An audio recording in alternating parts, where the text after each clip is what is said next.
Good morning, good evening, or good afternoon, depending on where and when you're watching this broadcast. I'm Thomas Fessler, my friends, and this is Disclosure Tonight. Happy Saturday, everybody. Saturday, October 12th, 2024. The date that we turn our production time back and honor our friends in Europe, especially the United Kingdom, to talk about those things that we call UFOs. Things we want to hear about in disclosure.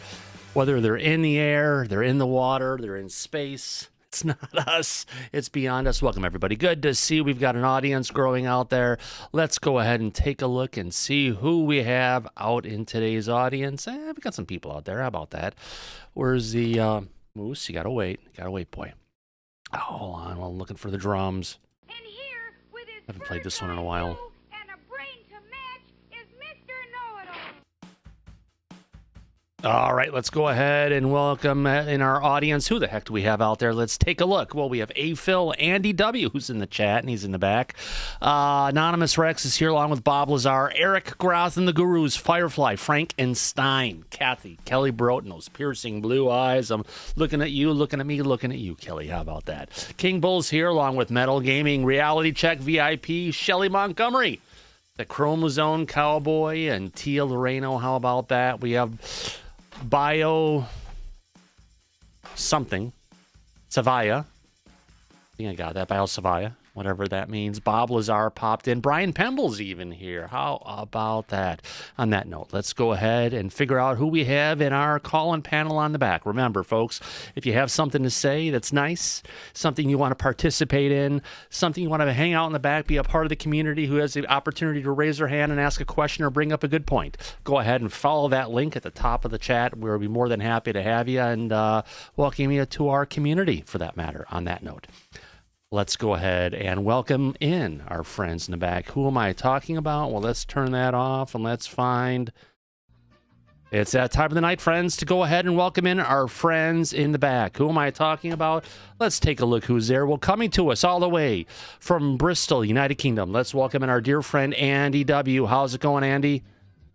Hey, Thomas. Hi, everybody. Yeah, it's good to be here. And yeah, not a bad day today. So ready for the show. It should be a fun one, my friend. It should be. Let's next welcome in our dear friend coming from the upper Midwest, also known as Mr. Hollywood Harold. How's it going, Hollywood? It's going awesome today, Thomas. I'm glad I made it. I had some errands to run, but I got home in time. So yeah, whip it out, brother. Whip it out. Oh, you better believe it. Welcome to the insane asylum. The sign over your head. Thank you for coming in, Harold. Well, we also have our remote viewing targeter. Who am I talking about? That's our very own Laura Campbell. How's it going, Laura? It's going great, Thomas. There's so much news going. We're going to have, instead of the October surprise, looks like it's going to be a November surprise for us. Oh, we're not going to... Yeah, the November surprise. No Shocktober. That'd be a good one, but you never know. Thanks for coming in today, Laura. Also in the back, we're going to skip past Metal Gaming. Let's move on to Southern California. It's the place you ought to be. Our dear friend, FaZe Will. How's it going, Will? Hello, sir. How are you doing today, Thomas? I miss you, man. You looking good? Thanks. You're looking good. Thank you, sir. Yeah, I actually cut the grass today. It's been weeks overdue. Well, not too bad, but it was. And then... got to move a sprinkler head that was intruding on my neighbor's yard by 8 inches. Well, that's good to be here. Thank you, Thomas. Yeah, thank you for coming out, my friend. Also, would you look at that? He's back. He's getting ready to pour some more information and some more questions. Our dear friend, Syrup. How's it going, Syrup?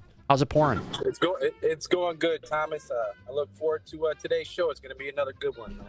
Well, thank you, sir. I definitely hope so. And if we set our sights on the East Coast, I guess we could say New York, let's welcome in our dear friend Tia Loreno. How's it going, Tia? Hey, Thomas. You guys do look really good tonight, I must say. You guys look clean cut and ready to go. Handsome men on the show this evening. Thank you very much, Tia. I appreciate that, as I got little dogs here trying to say, I want more treats. They're beautiful, too. Thank you very much, Tia. On that note, let's go ahead and turn that off and turn our sights on our dear friend, Mike, Disclosure. How's it going, Mike? It's going very well, Thomas. And now that we have our Saturday show for the international audience, I think we're going to have a lot to talk about. Looking forward to it. I think so. I'm going to go in reverse order. We have a bunch of things we're going to talk about tonight, but I have a bunch of actually gorgeous footage. If anyone didn't know about it, you had to have your head underneath the rock, and if not, just not on social media. We had 2 amazing days of the Aurora Borealis hitting across Europe and the United States. It was phenomenal. And coming out of that, I've got a lot of amazing pictures. I want to go in some videos. I want to go ahead and share with the audience. I'm not sure if you saw these. If you're tired of it, just tell me and I'll stop it. But in the meantime, let's look at some of the stuff that I was tagging, as I haven't been feeling so well lately. So let's get to this, shall we? I think so. Let's see, desktop document. Oh, let's go solo, make it a little bit bigger here. How about that? Okay, so the first one we've got, where's this one? Would be, I'm not sure where this one's at, but it's absolutely gorgeous. Our next one's coming as a time lapse coming up in Passu Dolomites, wherever the heck that is, but it's got to be somewhere in Europe. Absolutely gorgeous going on. Let me hide the chat for the time being because I want you guys to be able to see this. It's amazing videos.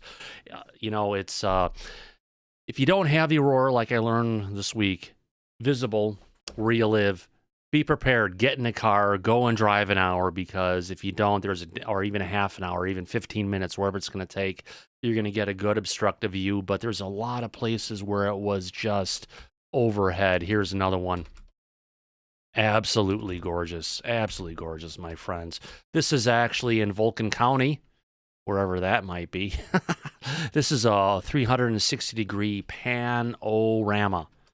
It is an orama for that matter. It's Alberta, I think, Thomas. Isn't Alberta? Yeah, it is. Another one we've got. This one is actually coming from West Cork, Ireland. So to our friends over in Europe, yeah, it was all over Europe. It was down as far as south as France, if not further south than that. So this one isn't the greatest, but it just show you, yeah, they had it overhead, almost overhead. Absolutely gorgeous. Now we've had two major solar events going on this year. One in May. We had one just this last week. Now remember, we're 10 months, let's call it, give or take, away from the peak of our current solar cycle, which means we're going to be having auroras like this well into 2026, because remember, we're still a ways out from the peak in 2025. So let's move on to some more amazing pictures. Yeah, it just gets better and better. And the other ones are gone from there. Who doesn't love red solar aurora effects going on? Now, these pictures actually came from Susan Ford, also known as None of Your Business in the Back. This is all the way down in Queensland, Australia. So she's north of Tasmania, for that matter. And she's out at short drive to the beach, and it's just, again, amazing photography of what's going on. There were cycles when it was first coming out as this bright pink color, and then going into gorgeous reds all over the place. I think this one here is actually one of her favorite pictures, just because you've got the clouds, you got some greens going down here, you've got the pinks, and this looks like it's probably more at the start of the aurora event that went on. Now, the interesting thing about auroras, you think it's going to get out there, it's going to peak, and it's over with.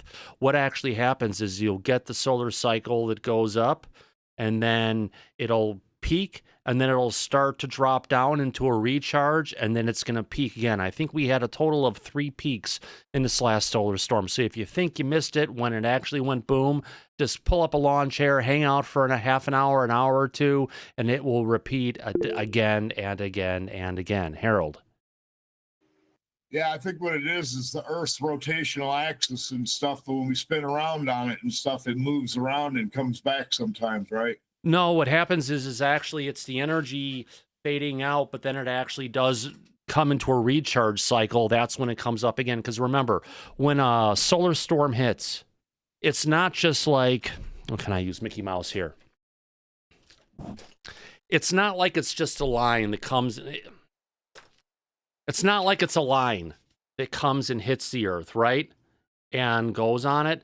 It's a huge amount of stuff that's coming towards the Earth. So as this stuff is going past the Earth, it keeps on getting residual energy building up again. So it'll go boom after it gets so large, it goes down, it recharges from the material passing by the planet. And actually what happens is after this actually does fully pass by the planet, then it will still go through additional couple of recharge cycles. I've got a site up here. Let me see if I can bring this one up here really quick. Bookmarks. Let's go. Actually, just go to here. I should have it. Here we go. Vincent Levita, or Ledvina, has some amazing information up on his site. I think this is where we're going to see. Let's see if I can find out with him going and talking about the solar cycles. Yes, this solar cycle that this event that we just had that went through, this is the second largest solar storm we had this year, not eclipsing what we had earlier in May. I'm trying to find it. Well, we're getting back on the KP index. No, I'm trying to see where I thought he had some information. Here we go. This is talking about the peaks. So you can see we had the effects going on. Everything was going big in the aurora. It looked like it was going and pittering it out. But then it comes back with substorm 1. It goes to substorm 2 and goes to substorm 3. In substorm 1, we had a vibrant with a couple sharp spikes and goes to making the aurora pillars. Those are those bright pillars of light you see coming down, visible to many.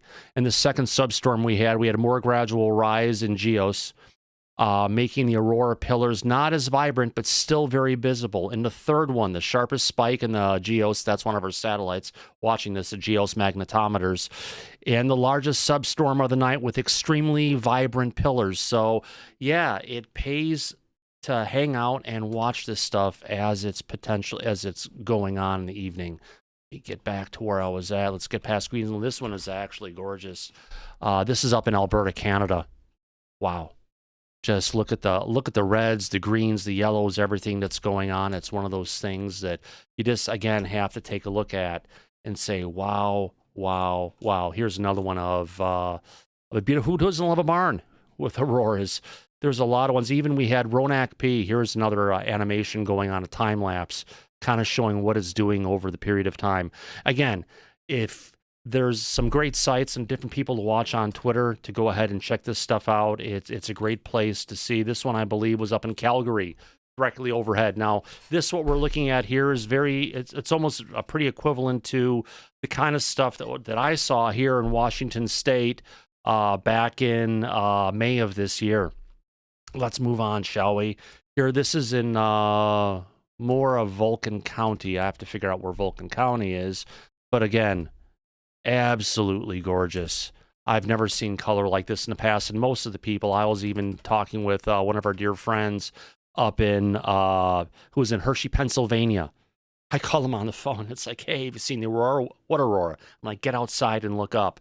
He did go outside and look up. And it's like, well, I see a little bit of purple in the sky. I said, get out your phone and look at that. And the next word I heard was, oh, wow. 67 years old. First time he ever saw the aurora. So when this stuff is kind of going on, it's definitely an event for everybody. Now, last night in Seattle, although we didn't have the aurora going on, what a beautiful sunset happening over in the Pacific Northwest. I haven't seen one of these in a very long time. This is actually really close to me, the Mukilteo Lighthouse. About a 15-20 minute drive at the absolute most. It's someplace I should have went, and when it happens again in the future, that's where I will be going. It's always good to scope out places ahead of time so you know where you're going to head off to. Here's another beautiful sunset shot over the city of Seattle last night. Now, this is up in Hancock, Michigan. Look at these colors. Holy cow. Again, it's just vibrant pillars of light, stuff going on overhead. It's just amazing things that are going on in our skies. And remember, once the solar cycle goes by, you got 11 more years before it's going to pick up again. So get out there and check it out. Let's see what else we have going on here. This one's up in... not sure exactly where. Probably up on the Upper East Coast, like around Maine. This is Illinois. This is Ronak P. Ronak from Ronak Patel from, where do you call it? He's from UFO Twitter, does a lot of great posts. He was recently in Washington, D.C., trying to get our representatives to go ahead and help get additional, if you want to call it, visibility going for the UAP DA disclosure amendment that failed. But he's all the way down in the middle part of Illinois, so he's pretty far south. And he actually had, let's see if I, oh no, did I just lose it? Oh yeah, I did. He just was out there until the middle of the night catching this stuff. Phenomenal work. It's everywhere. We've got pictures all the way down, if I can find it here, all the way down in Yosemite. Actually, I believe it was Yosemite. Here's another one. This is in southern Nova Scotia, Canada. We've got another one going on. This is in Oxford Nature Preserve, Oxford, United Kingdom. There you go. Some more for our friends in the United Kingdom. Where is this one at? Not sure. Let's move on. We saw this one at the start of it. It's just, again, amazing colors, oranges and greens and reds, and there's purple skies and everything. Yeah, there's the purple again over Middleville, Michigan. Middleville, Michigan. Holy cow. Again, all these pictures are up on Twitter, and I've just been going and catching them. This one is Keswick, I believe, Washington State. Way the heck out away from me, but look at that. Beautiful greens, the reflections on the lake, things going on. Another couple ones, another time lapse happening, not so intense, but the photography is just absolutely gorgeous. You guys enjoying this? Want me to continue on? Let me know in the chat. Hopefully you're enjoying all this kind of stuff as much as I am. This is one of my many passions, and when all this stuff was going on, yes, little magnetic pole is moving fast. Absolutely. Now, if I were to go and bring up a window here, and I want to go and bring this up and show it, talking about the magnetic fields moving fast. You can see that the South Pole is actually here at this location, right? But the center of where this is rotating at is way the heck out here. So we've got the South Pole moving north. We've got the North Pole moving from its location, moving to the south. And eventually in the mid-2030s, 2040s, potentially these things will be coming together with some potentially fun effects, catastrophic events. How about that? Let's move on. What else we have? All the way down in Dallas, Texas. That's way far south. But look at that. That's actually better than what I was seeing up here in Washington. Where else are we at? We saw those. These are coming from Key Largo, Florida. That's like the south of Florida. Look at this. Holy cow. Let's bring these up. Palm trees and aurora. Something that you don't see every day. Let's move on. Even the cows are having some fun. A splash of color. Yeah, my brother was in Illinois, back in Illinois. He got busy and forgot and didn't go out. He got out there 40 minutes too late, and the sky was completely erupted. The farmer was out there actually taking pictures of him on his equipment and everything, and he totally missed it, and didn't hang out to see what's going on. Here's another one. Oh, this is a cool one. This is a thread of many pictures of Belfast, Ireland. Look at that. Holy cow. South Florida has beautiful sunsets and sunrises, but nothing like the beautiful pictures I'm showing. Thank you very much. I'm glad you're enjoying this, everybody. This is, again, one of my passions, and it kind of gets into the science thing that I cover. Maine. Blood red sky. I mean, there were also blood red skies going over in Switzerland and different parts of Europe and Norway. It's so bright, it was actually illuminating all the clouds, and everything was just all fully lit up. Let's move on. Here's another directly overhead shot. This reminds me of what I saw this spring in May, earlier this year in May, where it was directly overhead. Here's another one from Coeur d'Alene, Idaho. You can see as it's getting towards the Pacific Northwest, getting a bit more green. Personally, I like the other colors, but green is absolutely gorgeous. Let's move on this one. Where are we at? Central Massachusetts. Let's look at that. Chester County, Pennsylvania. There you go. That reminds me of the picture that I got from one of my friends up in Hershey, Pennsylvania. Let's see if I can... Where did it go?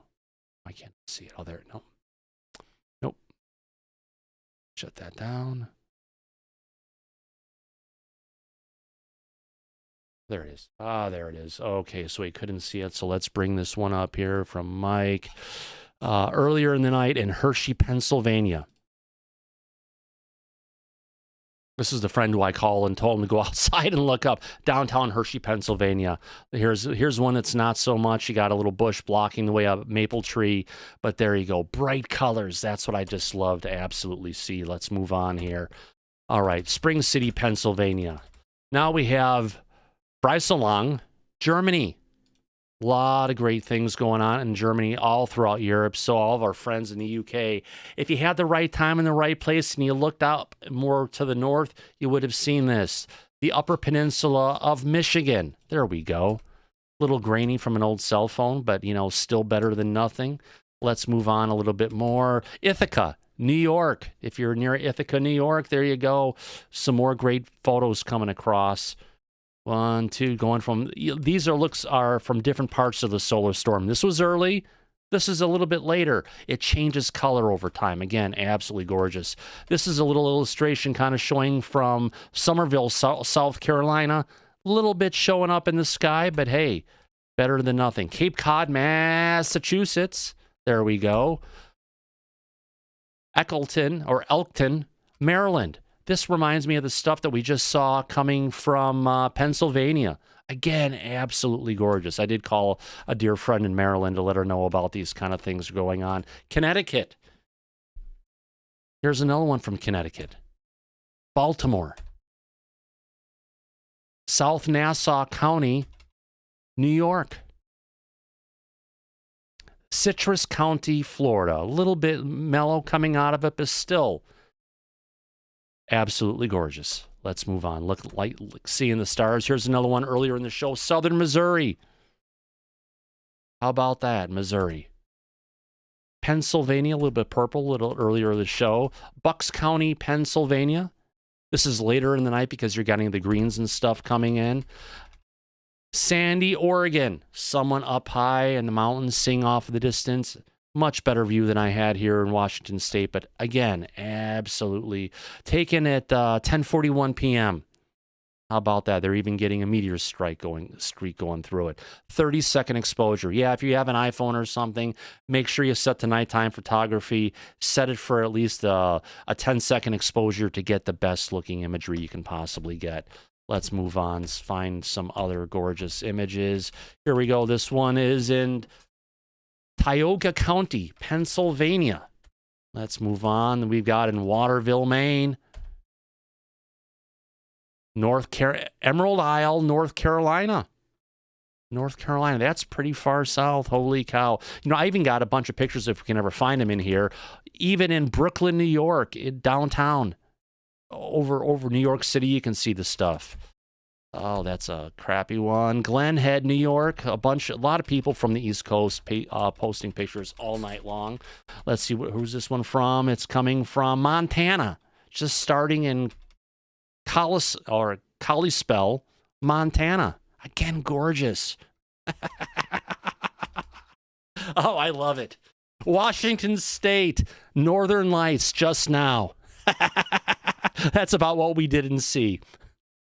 Person's got a good sense of humor on here. We got more coming from Douglas,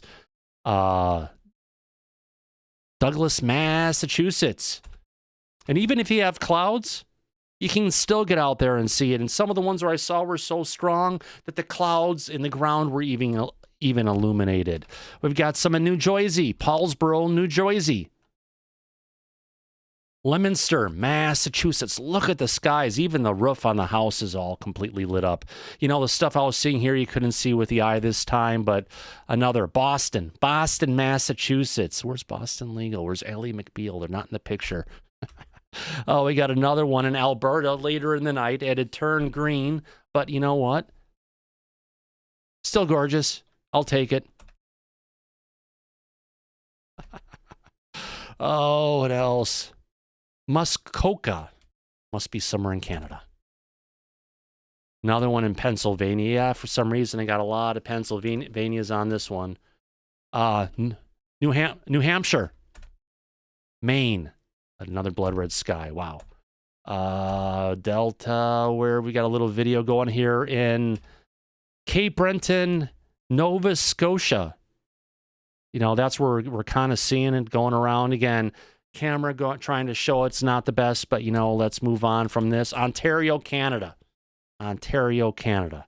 Yeah, it was just an amazing show. This one is Western Pennsylvania. They had one heck of a light show. Actually, this is that's Canada. Aptos, Canada, I believe. Or California. I think it's, I think we're talking about, we got in Virginia. We got Virginia next. Anything else we got going? Southeast Michigan. That looked closer to what I was seeing here in Illinois. New York. All the New Yorkers got amazing views. Now, New York was really cloudy, so maybe next time you'll pick some stuff up. All the way down in Mexico. Look at that. All the way down in Mexico. That is far south, my friends. Usually you never see. Again, we're seeing the aurora further and further and further south because this solar cycle has been kicking up so much. And our magnetic field on the planet has been weakening over time. And because of that, Lake Superior, Ontario, again, gorgeous pictures, just a gorgeous night again. You know, I've seen more UFOs in the sky here, flying here in Mill Creek, Washington, than I've actually seen the Aurora Borealis. Just saying. It's a little bit more rare depending on where you live. This one, they got that one. We have, Missouri, Owensville, Missouri, Central Massachusetts, Virginia, Upper Peninsula of Michigan. There we go. That's what I love to see. Just the colors. And this is just like swirling around. Amazing stuff. I thought I had more videos here that I captured that I bookmarked. Oh, let's go through this. Yeah, there's a bunch of them here. Where's this one? United Kingdom. United Kingdom. Look at that. Again, for our friends in the United Kingdom, yeah, even you can go ahead and see it. There's a bunch of different places. I believe, Harold, you do have a link of different places for information you can find out about viewing the aurora, don't you? Yeah. I built up a Solar Watch website on my server here and stuff, so I'll paste the link to it in the chats and stuff here. Yeah, please do, my friend. Yeah, because it's a lot of stuff. Rhode Island, there you go. A lot of great stuff on the East Coast. Oh, what do we got? Florida, Ottawa, Georgia. Here we go. All the way down in Georgia. Jasper, Georgia, by Big Canoe. Big Canoe. Another one in Maryland. Marshall, Michigan. This is later in the night because we've got the greens and stuff coming in. Now, I believe somewhere in here, I should have, let me go ahead and find my account here.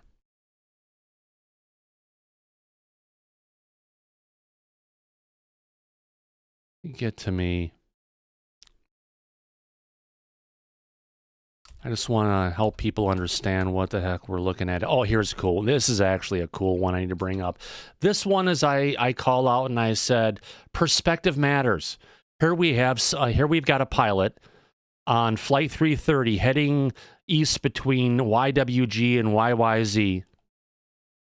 Let's go ahead and show this. We got a pilot taking picture off the side of the plane, through the cockpit, off to the side of the cockpit, and there's another one going. I've never seen someone up in the sky before.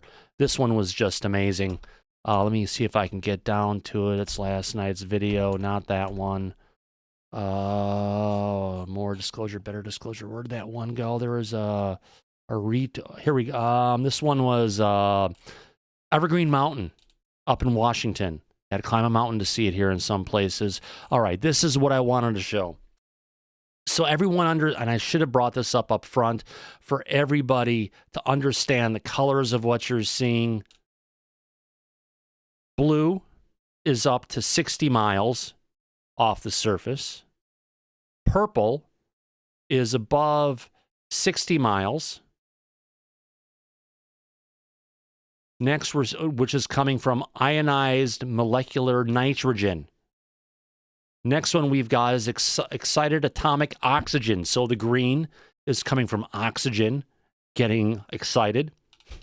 And the last one we've got is those beautiful pinks. This is above 150 miles up. This is oxygen at high altitudes. Now, what is shared between UFOs and potentially the Aurora Borealis is the colors that we're getting out of it. This doesn't get into the oranges and some of the other colors that we're seeing. But when a UFO is moving not in our atmosphere, but through our atmosphere, the shell of that magnetic field that goes around, or the warp field, magnetic warp field that goes around that particular craft, is exciting the particles in our atmosphere and giving us color. That's why some UFOs are different colors depending on what particular elements they're exciting in our atmosphere. So just like the Aurora Borealis excites what we're seeing in the sky, the same thing happens with good old UFOs on that one. Oh, where else are we at? Anything else here? Let me get out of this post. God, was I just in that one post for all this time? No wonder I couldn't find all my good ones. Boom. Manitoba. Look at that. That is just amazing up above the trees. No wonder why the Native Americans back in the day saw this stuff and thought it was spiritual and godly, for that matter. Let's move down a little bit. This is actually getting back to the good ones again. I was wondering where I had all these bad ones going.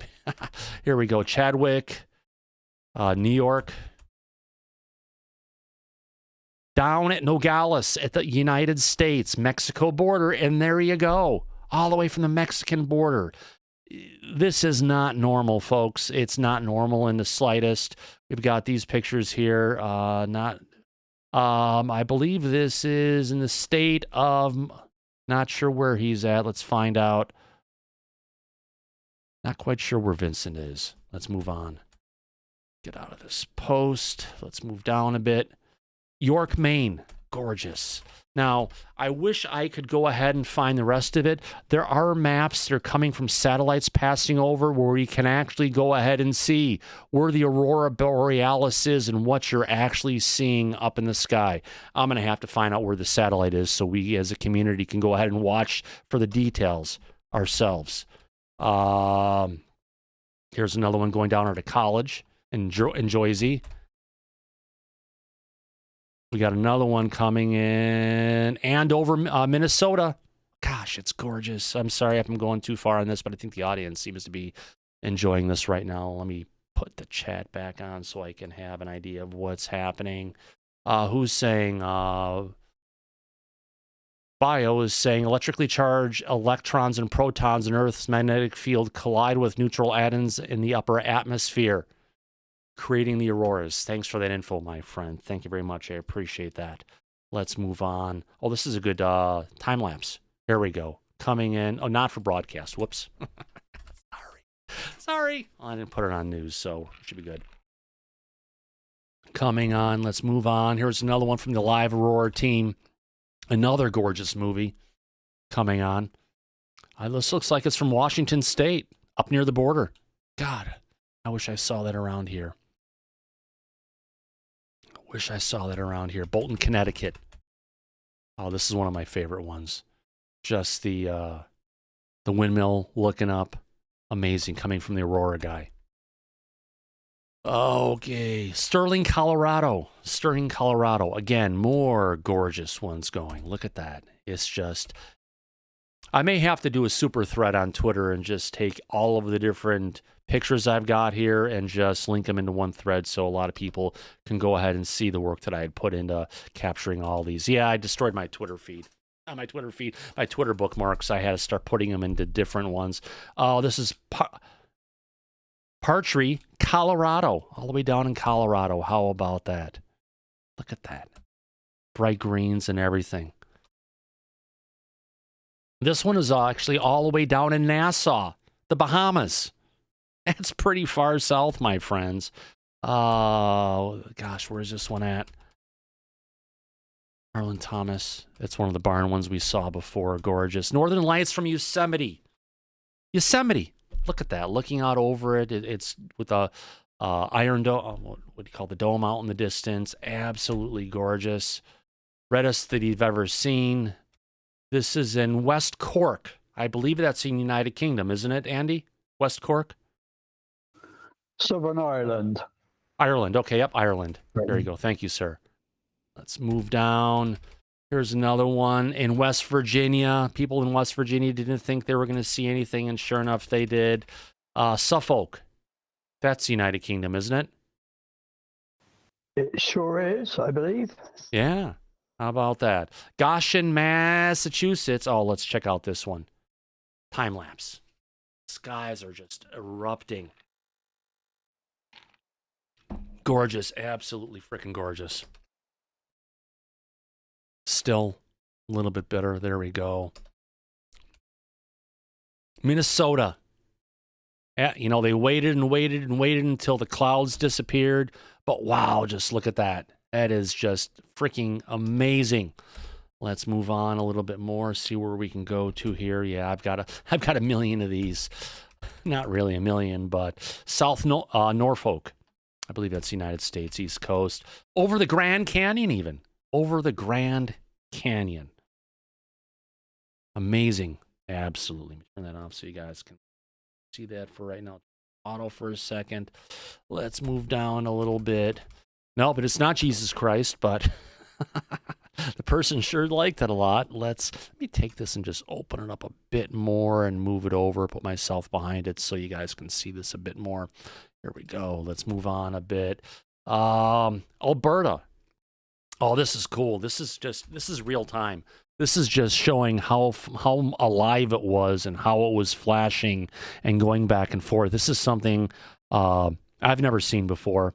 But again, one of the greatest examples of high resolution showing kind of what's going on. Let me get to video full. Oh, great. There we go. There we go. A little bit larger so you guys can see that. Let's move on a bit more. Here's a gorgeous one. The North Cascades. North Cascades. This is up in Washington State, up near, we could say it, up near the border in Canada. Again, you had to go a little bit further north to see really good stuff here in Washington. Didn't go as far south as we would have liked it. Again, this is that windmill again, but in animation. Wow, look at that. That's all the way up in Alberta, Canada. The Canadians, the Canucks, they got it this time, my friend. Wow, wow, wow. New York. Oh, here he goes. I told you it was over New York City. It's over New York, even. With all the lights from the city and everything, it was over New York. Yeah. Oklahoma. How about that? Lake Ontario tonight. More gorgeous pictures, just one after the other. These are Vulcan County from the Aurora guy. Wow. Let's move down. Oh, here we go. Sonora, Mexico. Who would think you would be seeing cactuses, right? With the Aurora Borealis, for that matter. Let's move that over a little bit. There we go. I'll just do this for now, time being. Let's go to the next one. Gorgeous. Absolutely gorgeous. If you like pinks or different colors, again, this is a once-in-a-lifetime. This is up a North Cap, Norway. North Cap, Norway. To our friends in Europe. How about that? Let's move that along a little bit. Gorgeous. Yeah, I could be looking at these for south of Hayward, Wisconsin. The filaments directly overhead. Amazing. Oh, more in Pennsylvania. We've got another one in Lincolnshire. I believe that's Illinois. I believe Lincolnshire, at least I know there's a Lincolnshire in Illinois. There's also Lincolnshire in the UK. Oh, there you go. Mark Humpage, where is he at? England, you're right. That is Lincolnshire, United Kingdom, Andy. You got it. Ding, ding, ding. Let's move on. Saskatchewan. Saskatchewan for this one. Let's move on and see it some more. Going to the next one above overhead and everything. Our audience, I think, is enjoying this today. It's a little bit of difference. And yeah, it's solar storm. Okay, here we got a 17-second clip. Part of the second substorm when everything was turning red and going nuts. Wow, wow, wow. Again, if you're not going outside and looking up, you're missing a lot, my friends. What the heck? Nova Scotia, initially all red, getting into the purples, and then into the purples and blues and stuff. Absolutely gorgeous. Let's move on. Connecticut, Harbor, Maine. Bar Harbor, Maine. Right above their house. Look at that. Absolutely. Let me bring this down a little bit more. Let me get back to video, documents, solo. Here we go. Bring it up a little bit higher. Let's continue on. Oh, this one's epic. This one is epic. This is in Yosemite again. Look at that. That is just absolutely freaking gorgeous.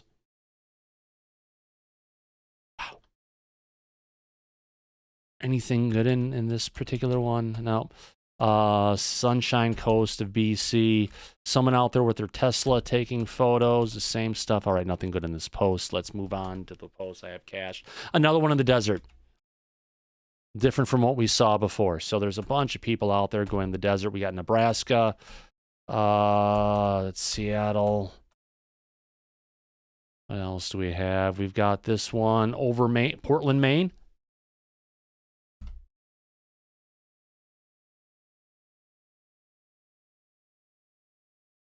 May 10th versus October. So some people got a better aurora on May 10th versus what they got on October 10th.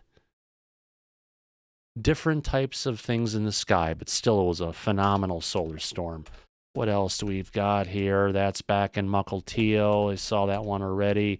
Here's another one over just in view of the northern lights over New York City proper. How about that? People think they're in New York. You're not going to be able to see the aurora. You just need to get out there and drive and potentially see it because, wow, it's even over New York. Here we are in the looking down over downtown, even with all the lights, over downtown Pittsburgh, Pennsylvania. Here we got some major ones going on there. Let's move on. Oh, this has got to be in Netherlands. We've got giant windmills going on there. That's another good one. Oh, this is a great one. This is from one of the people I follow on Twitter. Absolutely gorgeous. Later in the night.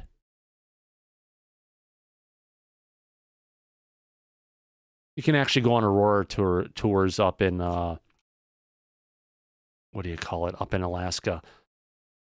Bluemont, Virginia. Old house from the early 1900s there. Old oak tree. Beautiful.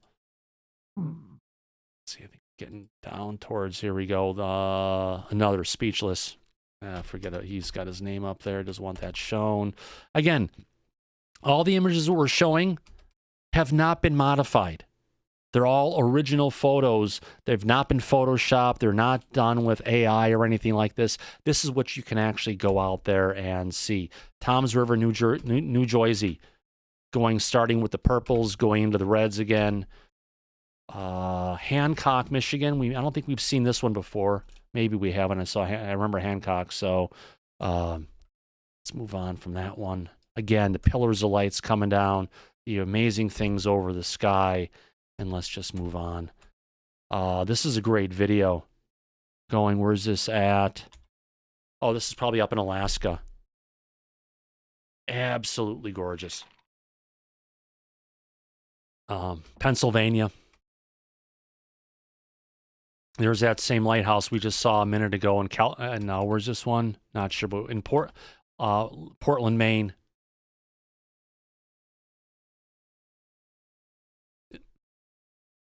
Just reset. No, that actually just, yeah. You can see how it just takes up and erupts and just goes between different settings, and it just keeps on coming back for more and more. Here's another one.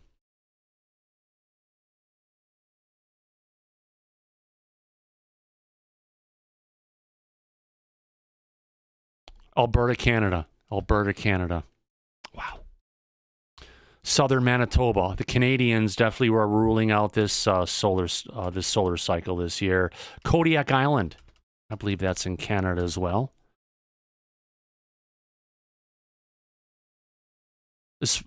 Hey, look at that. Bring out the lube. It's down in Greece. Yeah. Pennsylvania. I see Andy shaking his head here, just looking at all these things.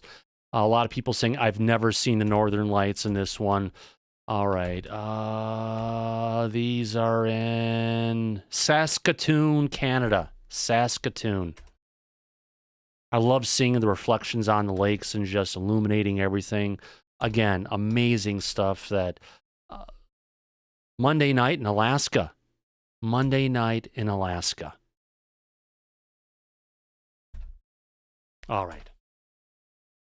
Is there anything else? Yeah, I remember this one, the little castle. This is down in France. All the way in France. Belfast, Virginia.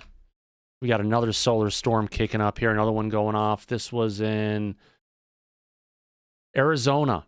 Down in Arizona, reflecting on the lakes and everything. Just look how gorgeous that is. If you think you're too far north or too far south, you're probably not. Oh, this one was cool. This one is in St. Paul.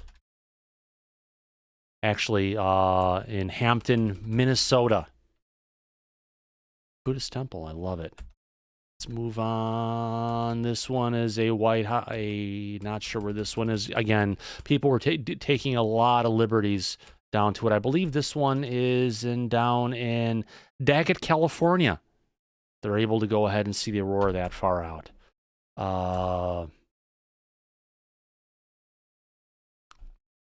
Yeah. This is Mukilteo pointing towards Marysville.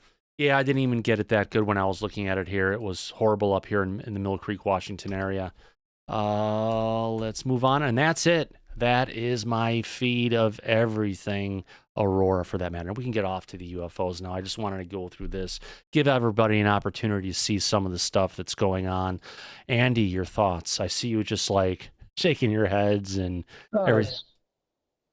Yeah, absolutely beautiful, isn't it? I'm only gutted, where I work, unfortunately, our car park lights are so glaring, I didn't get to see a thing.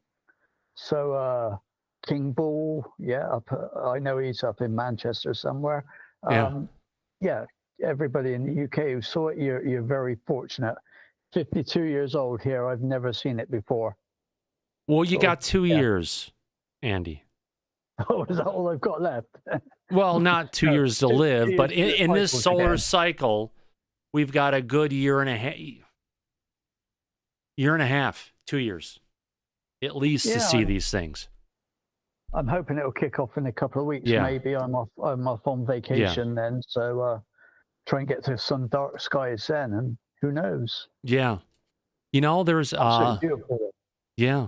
Getting across the science news, getting out of everything aurora. This is just something that deals with consciousness and everything. There's a new article that came out that mentions that brainwave synchronization happens between dogs and humans when we stare at each other. They actually tested decoupling in the presence of ASD and autism mutations, finding that a dose of LSD actually brings the reconnection. Interesting to say the least. So if you've got a dog, if you stare at him, you are actually making a consciousness connection with the animal. Isn't that amazing? You know, we talk about humans and how advanced we are, but the thing is, all of the other life we have on this planet is equally advanced, Andy. Yeah. I was just thinking, how much of a conscious connection with, I've got a cat, as you've sometimes seen him pop up. There's interaction between him and me, but they're very flippant. They love you when they love you, and as he is now, he's off on his. But a dog is always there. It's 100% invested in its master. It's its owner. Whereas a cat isn't. For my family lifestyle, a cat's the best thing. But I think they're a lot more intelligent than we give them credit for. Yeah. Well, oh, you better believe it, my friend. Jumping across more into space and everything like this as I'm on my way going through my thread into UFO news. You know, we have a tomorrow morning starting as early as 7 a.m. Pacific time. Is Starship 5 launch is going to be happening from SpaceX. They finally got clearance. They're going to be pushing it up as soon as the weather aligns for it. It should be a great one. They're going to be bringing back their big rocket that they're going to try and land and catch with giant chopsticks, as they're calling them. They're going to grab it as it goes to land and then move it over and drop it on a landing location. So that should be kind of cool. But talking about all things Elon Musk and SpaceX for that much, believe it or not, you know how we're getting cancellation of people on social media, or Elon Musk is in different areas because his support for Trump and different things that are going on, Andy? Or Mike? For that. When I can find my button, yeah, very, very. It's a cancel culture, isn't it? You know, Yeah. We've seen it. You know, unfortunately, you know, I've not been privy to it because I'm a nobody on here. But Yeah. you know, we've seen it with you and Mike, and you know, if you really don't, your thoughts don't align with other people's, they're immediately going to cancel you. You better believe it, my friend. Let me get this one up here. Thomas desktop document.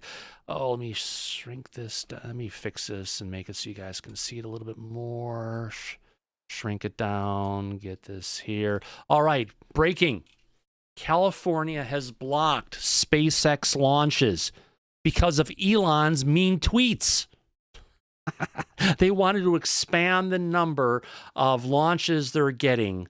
We're putting it up there at Vandenberg Air Force Base, which a lot of stuff that's going up in Vandenberg is for our military.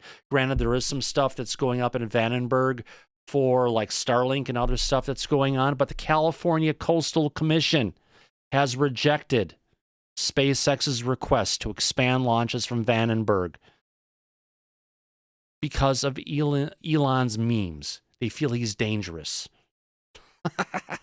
And they're blocking SpaceX. Amazing stuff going on. Andy, go ahead. This boggles my mind. You know, aren't they more? You know, for a simple little. I'm a little bit upset. You know, woke culture and everything. You know, think of the money that's coming in. You know, we've got a situation in the UK where they're going to build a massive cargo port. And one of our present parliamentary members has made a comment, and the company that's potentially going to invest an awful lot of money is now not probably going to invest some money because of these comments. Yeah, being you know an ordinary Joe on the street, you know, it just like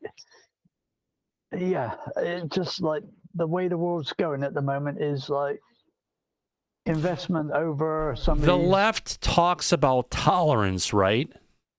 But they're the least tolerant out of all of them, for that matter. It's, well, for a lot of things. Let's just leave it at that.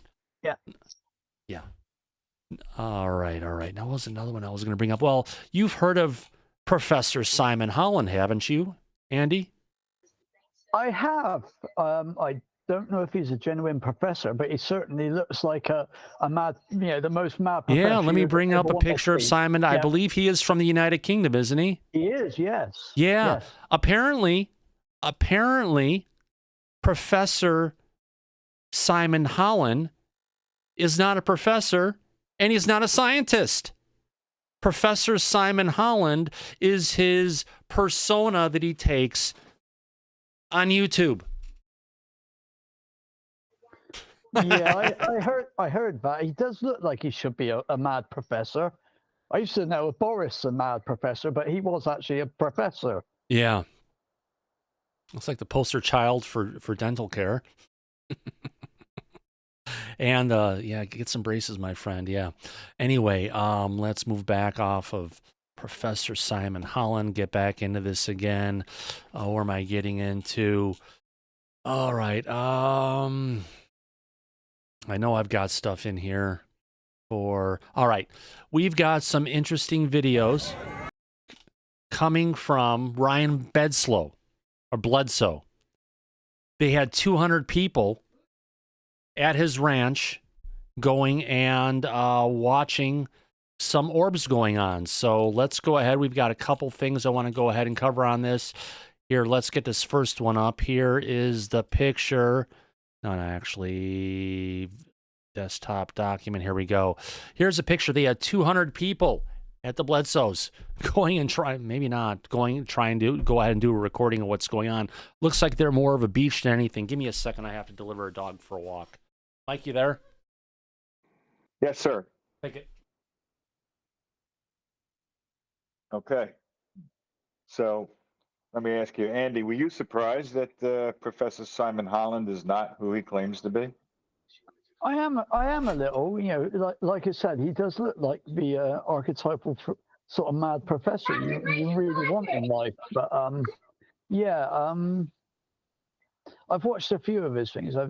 It's not something that I've actually fully subscribed to, but maybe if I've got wonky teeth anyway, but if I have the mad professor hairdo, I'm gonna have to look into this gentleman, I think. Yeah. Well, it's obvious that this gentleman is putting on a persona and trying to come across as something he is not. So then the next question would be, why would somebody do that? Usually for a reason. And it turns out that he seems to be a promoter looking to do money grabs and uses that Professor Holland shtick to get people to buy into the stories that he's putting out. Interesting. Yeah, like I say, I only heard this piece of information literally, I believe it was yesterday, so I've not had any chance to actually look into, I've never really, like I say, I've seen a few of his videos and things he's put out, but I've never followed him fully, so yeah, I'm gonna have to have a dive, I think. Yeah. Exactly. But we've known this for a while. People have been aware of this privately and knew not to take him seriously. But I guess now that's all coming out to a head. So sooner or later, the truth always comes out. Right, Thomas? It usually does, Mike. It usually does, my friend. Just like Lee or LM, he used to be on the show, who claims he was a producer and makes so many crazy claims about what's going on. LM, I really... wish he could seek a mental health professional. You are clearly going through a mental health crisis. You are clearly remembering things that never happened. You're clearly remembering stuff how it wasn't. We wish you the best, and please do yourself a favor. You may be suffering from PTSD for many years of exposure to a toxic situation at home. You need to go ahead and find some help, my friend, because you have fallen off the cliff, and I hate to see you. I don't want to see you do a Wile E. Coyote and do a splat. You know what I mean, Mike? I know exactly what you mean. And listen, we want all the best for everybody out there, especially the ones that are experiencing mental health crises. Yeah. They should absolutely seek help. I've heard he's been going and harassing people with multiple text messages, one after the other, and if people don't respond, he gets aggravated towards them, and he posts harassing tweets on Twitter that he'll go back and delete, but they're there. We've got proof of what he's been putting out, and it's just a sad situation for the guy, and we really wish him the best. And here's the thing. There were a lot of people in the back. There have been a lot of people on the show, but not one person, Mike, has come forward to substantiate anything he's been saying. That's true.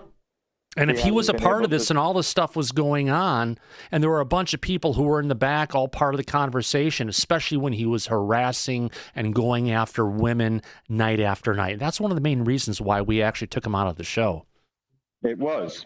And we also, listen, what's not publicly known is that the issues with him were systemic and ongoing for some time. We gave him multiple chances to try to resolve the issues. And unfortunately, he was unable to do so. And we had no choice but to act. I know. You have to protect other people. You can't bring in someone who is a serial harasser, someone is a serial abuser of other people. I mean, he had people in our back in tears for over an hour and wouldn't let up on him. Well, it really, came to a head when we had, audience members that reached out to us privately and said that they're leaving the show because of his open hostility, which that's not something anybody wants. No, not at all, my friend. Not at all. It's just one of those. Our hands were tied. We were forced. Oh, I know. To have to remove that. Yep, absolutely. So let's get back to this on Ryan Bledsoe. This weekend, we skywatched with nearly 200 people 2 nights in a row and saw miracles in the sky, more like UFOs. We're not going to call these miracles because these are not godly. Right, Mike? It has nothing to do with religion. We're seeing UFOs in the sky, and if you start equating this like a God experience, granted we have the UFOs of God for that matter, I'm not going to say these things are God. If anything, they're just a higher form of life. Right, Mike? That's right, Thomas. No religion at all, because, religion itself has been under scrutiny with a lot of people. So turning this into some form of quasi-religion, it's a big mistake. That's the last thing we want to have. Now, if I play this, you guys should be able, let me can you guys hear that in the back? No, I can't hear anything. All right. Shit. Let me do this then. Give me a second here. Close this one down and get this particular tweet. Let me get across to Safari where everybody can hear this. Post that, bring that in here. Here is, copy that. It's not letting me do it. Here we go. Here's the post. One more time. Okay, I can bring this up, and you guys can all hear it now in the back. In addition, the audience could hear it, but just you guys couldn't. Let's go ahead and just watch this first clip going on. So this is some of the stuff that they were seeing at the Observer event going on. Definitely different from what we were seeing going from Stephen Greer. These are not flares getting dropped from a plane, for that matter. Let's check this out.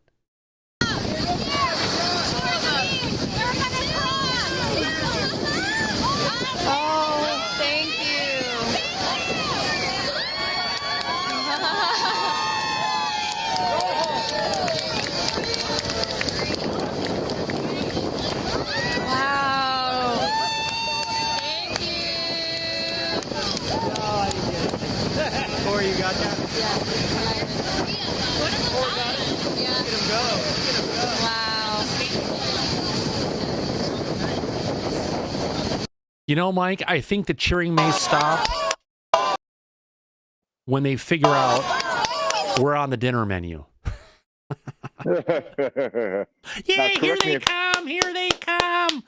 Oh, they're going to eat us. Wrong, Thomas, but hasn't Colonel John Alexander been out with Chris Bledsoe with these objects on his I think properties? some other people we know. Yes. May have been there too. People we know. Yeah. Yeah. All right, got another 18-second clip. What the hell is this shit that we're recording in the sky? What the? Hold on.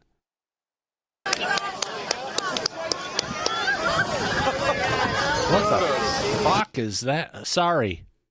Look at this thing here going on. Harold, you got your hand raised, my friend. Yeah, they also had that team of investigative reporters from Beyond Skinwalker Ranch down there, and they did those EEG readings on him. That was interesting. Oh, yeah. So, yeah, they're seeing some crazy shit up in the sky. Laura, go ahead. The only problem I have with it, and I know he does call in craft, but that Riverfest event that they had for the first time this year on Saturday night, they were going to have drone display instead of fireworks. So this, although this happened Sunday night, but who's to say one of the little drone people didn't want to just give them a show? You know, I just wish they didn't do that year. Yeah. Now, one of the things, this one is a little bit small here. One of the things that's gone on from their events, what we're seeing here for these things up in the sky really does relate back to what we've seen in the past coming from Chris Bledsoe by his house. So it's definitely something interesting to say the least. Let me check something here. Filters. Now, where am I at? Give me a second here. Nope. We're good. All right, let's move on from the next one. I think we've got that one there. And then we've got one more. Oh, no, wrong one. I don't want to play it from there. How did I get into here? Hold on. I'm supposed to be in my bookmarks, which means I've just lost my location. Great job, Tom. Wait, the Safari, that's why it's in the wrong window. It's not supposed to be there. I've got Chrome. Give me a second here. I lost my window, which is normal for me. I have too many windows open on this machine. Here we go. Let's get back to Chrome, yeah. And let's see if there's anything else here. Let's move on from this particular post and see what else we've got going on. Ah! Mike, Tim Ventura. You know Tim, don't you? Very well. Yes, Thomas. He's working with Falcon Space. He's been dealing with who from Falcon Space again? We had him here on the show. Jared Yates, yeah. And what they've done is they've been doing scanning. They've got those samples potentially from a UFO craft, right? Correct. It's arts parts pieces. Arts parts, exactly. That are there, and coming out of those arts parts.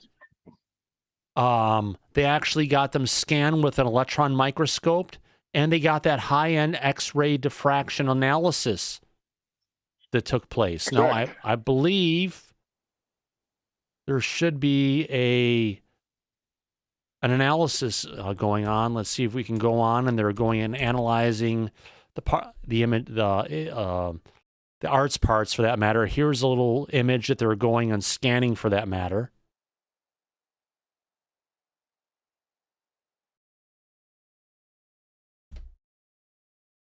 Not sure what the heck we're looking at, but they're looking at the surface of the object itself, looking down into it to see what's going on. Laura, go ahead.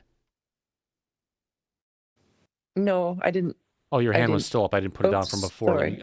I can go ahead and do that. Boom. There we go. Classify. There we go. There's the scanner that they're using to figure out what's going on. Looks like they've got some oxygen or hydrogen for doing cooling of the scanning that they're going through, getting into it. It looks like they're finding some bismuth going on there and other materials. Here's some more pictures of the actual unit itself that they're actually doing the scanning. Mike, didn't they have to wait months to get access to the scanning on this? They had to schedule, they had to schedule it way ahead of time because there's a backlog of experiments that have to be done. Mm-hmm. So they needed to be called for their turn to have this sample examined. It took time. Oh, yeah. That kind of stuff usually does, but it's nice that they're able to actually get access to this stuff, Mike.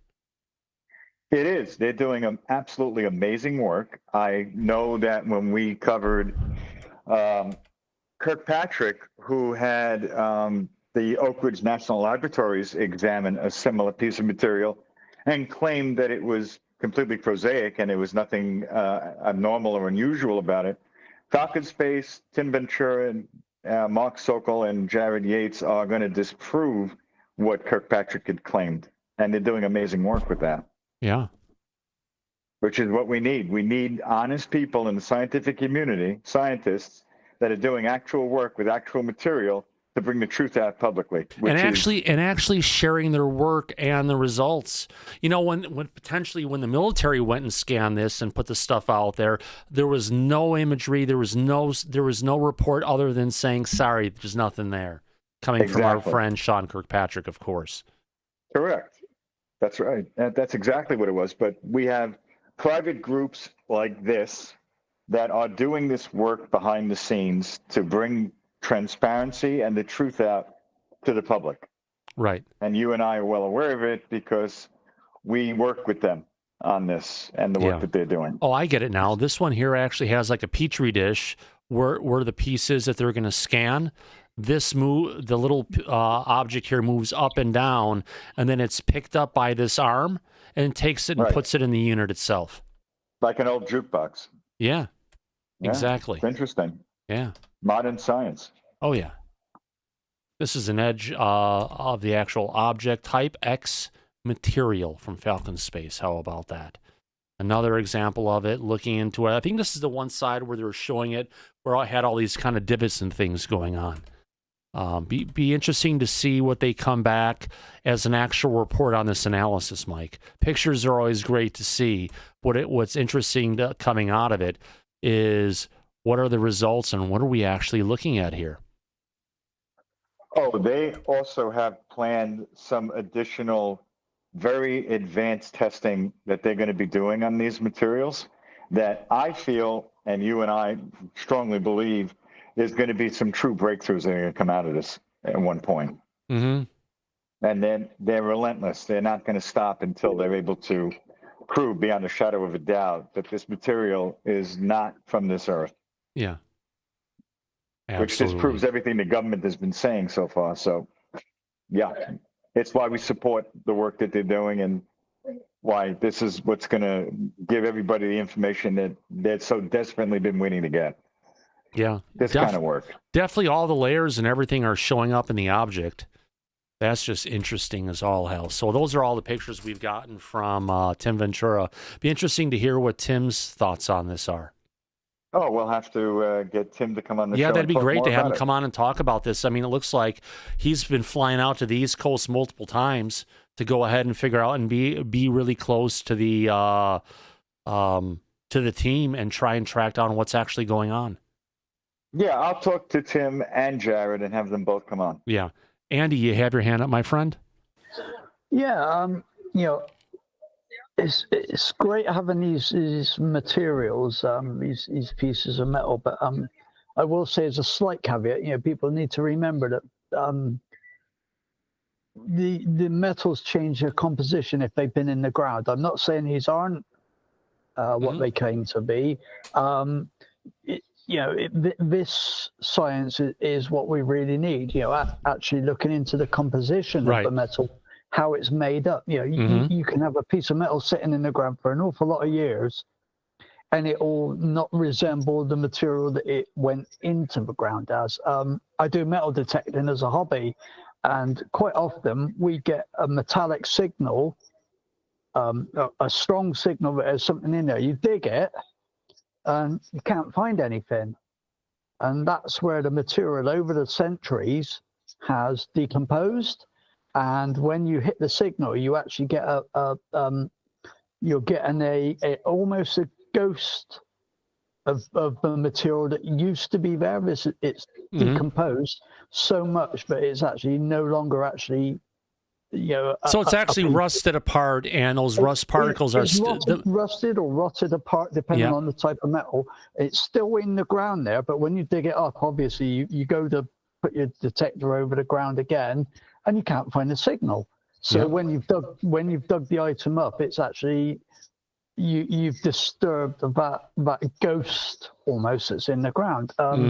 That's why we need these type of technologies to actually look at the material to see is it an earthbound composition of metals? Is it something that somebody's actually smelted, cast at some point in its existence, or is it something that doesn't correspond with what's on this planet? Yeah. Well, here's the thing. The work that they've been doing, what it's established is that, number one, these samples are not prosaic material in the sense of regular routine metal like you were describing.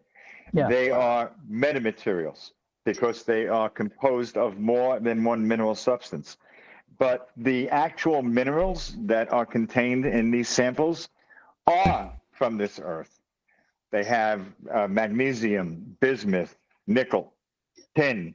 That is from this earth. But the way that the material, and Thomas has spoken about this before, is the way that they manufactured those metals with the metamaterial to construct this metamaterial is not anything that was known. And this material was also taken off of a craft from 1947. Wasn't buried in the ground that they discovered. It was actually from one of the crafts that came down back in New Mexico in 47. And that's why it's known as Art's Parts. It's from Art Bell, who was in possession of this material. And now they're doing, in the 21st century, all of these advanced scientific tests to try to show if these metamaterials also have a function and the ability to like levitate or transform energy like a waveguide, which is the work that Falcon Space is doing to try to establish that this material is also able to perform functions that normal material on Earth would not. And that's why I believe they're going to be big breakthrough when they're able to show some of those effects, Andy. That's what I'm, that's a good thing. Yeah, we know a lot of these metals that we see on this planet are also very abundant throughout the cosmos. We are not a one space limited, but then certainly they find materials that aren't earthbound and can't be found on this planet. So that's a really good thing about doing this kind of research on these metallic objects. I'm trying to sort of find my link for that, but it differentiates between some of them. You will get metals that are earthbound, but they will have different properties. If they're spacebound. Well, some of the stuff that some of the stuff that you've got here for these parts, it's the level of purity of these elements that we don't have accessible on this planet. More importantly, it comes down to the construction, where you're dealing with construction of these particular parts or the actual skin coming off of the UAP that are, if you want, or the UFO for that matter, that are assembled on an atomic level. And things like pure aluminium, as I call it, aluminum, as you guys call it. That is very, that's not naturally found. It's always corrupted to a certain extent by other materials. If they find something that is pure, that means it cannot have been found on this planet. Yeah. And who's to say what these craft are made of? They might be slapped together of aluminium, aluminum, just magnesium, bismuth, magnesium. And the compositions, if this thing has been found in something that's 300 years old, that's going to have, if they could even create it back then, it's going to be far more impure than it is actually if it had been manufactured today. This material was recovered in 1947, and because now they've established that it was assembled on the atomic level, I can assure you, Andy, we didn't have material science that could do something like that back in 47. We still lack the material science today because a lot of things, the way they're assembled. Lue Elizondo has said we understand how this stuff works, but we lack the material science to actually go and reproduce it. And coming from a quote coming from hell put off in the past, if we want to try and reproduce some of this stuff to create a millimeter by a millimeter cube, it's going to take you 10 years and hundreds of millions of dollars just to go ahead and create a small little 1 millimeter by 1 millimeter cube, which means it's well beyond the capabilities of what humans can create today. Yeah, 100%. I'm not poo-pooing this at all. I'm totally on their side, and I think it's the right way to go. It's easy for somebody to dig an item out of the ground where there's potentially been a crash and say, oh, this is 100%. It needs to be scientifically proven that this is 100%. And I'm fully for that. Yeah, absolutely. Bring out the samples, bring out everything that hasn't been coming up if you want to have what we have. We have the new program called Eminent Constipation, right, Mike? Oh, Eminent Constellation. Yes. Immaculate. Immaculate Constipation. Constellation. I like constipation better, though. Yeah, because you know what? It's never going to move forward. It's stuck. Right. That's right. Back to the point, Harold, do you have your hand up? Do you have something to say about Immaculate Constipation, my friend? I'm just going to make a remark about the way that stuff is structured and everything. I wonder if they got some kind of an AI nanobots or something, man, that could do like 3D printing on an atomic scale. No, we're not in possession of that kind of material science even now, Yeah. Harold. I meant the visitors, the company. Who knows what the hell? All we can say is, yeah, it's there. Yeah, it's something they can do. And they do something to create this stuff that's well beyond our capabilities. Again, I'm just trying to think outside the box, Thomas. I'm just bouncing stuff off the wall and see what sticks, you know? It's outside the box and go about 100 miles that way. Right. I'll try to go further out next time. Thanks. Oh, not a problem, my friend. We all try to put things together on this, but the science and what goes out there is probably beyond the scope of human understanding at this point. And that's another reason, man, I'm mad at Alan, man, because we lost a good technical guy there and stuff, man. Yeah, but a lot of the stuff that he may have been bringing up may have not been accurate based on the other stuff we've been hearing and bringing out lately. So it may have been more of a show than anything. Hey, trust me, I know what I'm saying. That's a fact. And when someone says that's a fact on a regular basis, and someone who has supposedly such a great memory, boy, they have forgotten everything, haven't they? Yeah, obviously. Yeah. All right. Well, thanks for your input, Tom. Yeah, absolutely. I've got another video here coming from UAP Jedi saying this is actually coming from the Jesse Michaels interview with Lue Elizondo, asking Lue what is eminent, or what is eminent for that matter. Let's go ahead and bring this one up and play this little clip here. All right, here we go. And by the way, I want to thank FaZe Will before we go on for this wonderful super chat. There we go. We got another super chat came in from FaZe Will this time. Holy cow, $10 happening. Thank you very much. Remember, every dollar that comes in Disclosure tonight goes back into our production fund. FaZe Will, thank you very much for your love and support and being a regular supporter of Disclosure tonight. Yeah, Thomas, welcome, buddy. And thank you, you and Mike Disclosure. Thank you, guys, and I'm glad to be here. Thank you. Absolutely. Thank you for being a part of the back and part of this show and a regular supporter of everything we do here on that point, on that note. Let's get back to and watch this little clip about Lue Elizondo talking about what is eminent. Let's hear it. Wow. The word imminent, you know, you write, actually in the foreword of the book, you say, this is not meant that there's, you know, some sort of imminent threat necessarily. But I'm not gonna lie, when I spend time with you, we've spent a decent amount of time together, I get the sense that you're sitting on things that feel like very hard truths.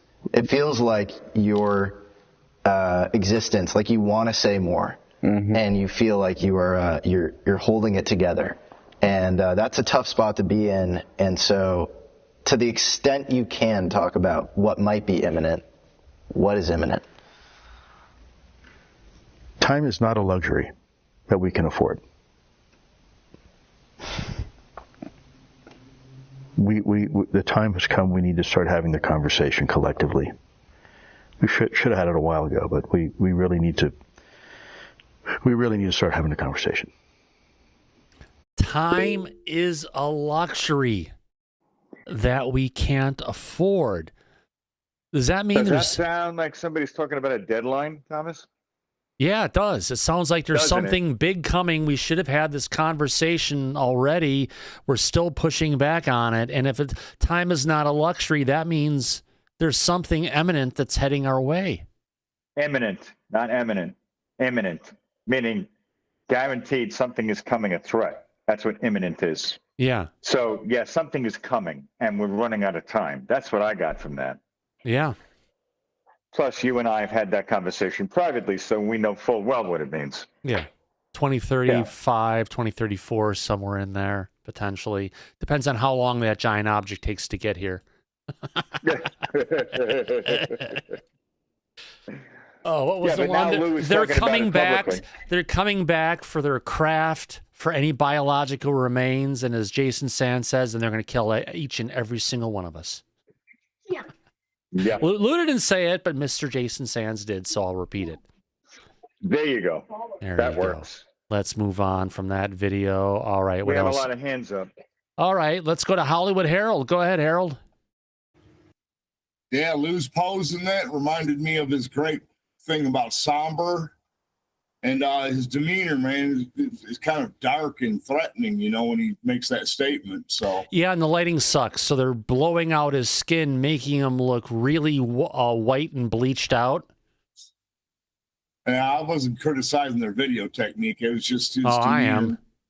Okay. All right. Okay. Just my observation, right? Oh, I know. But yeah. Here, let's see. I can't play this back here. I have to go to the other window. Where is it at?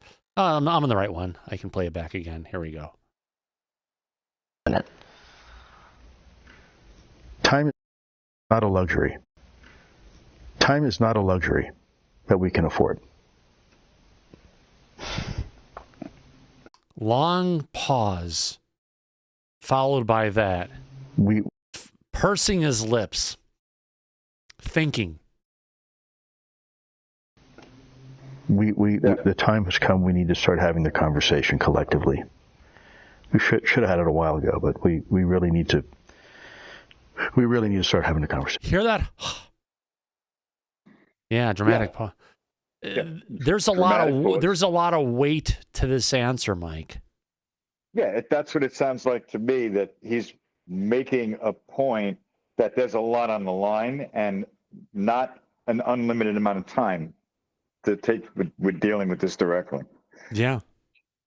That's about as serious of a threat as a heart attack. Yeah. In my opinion. Frankenstein will say, what the fuck, Lou? I'm just going to say, yeah, he's kind of letting us know that. And it's not Lou that's screwing us over. It's our federal government. Go figure. Yeah, who knew? Yeah. Big surprise there. Yeah. Andy, your hand is up, my friend. Yeah, bringing in this.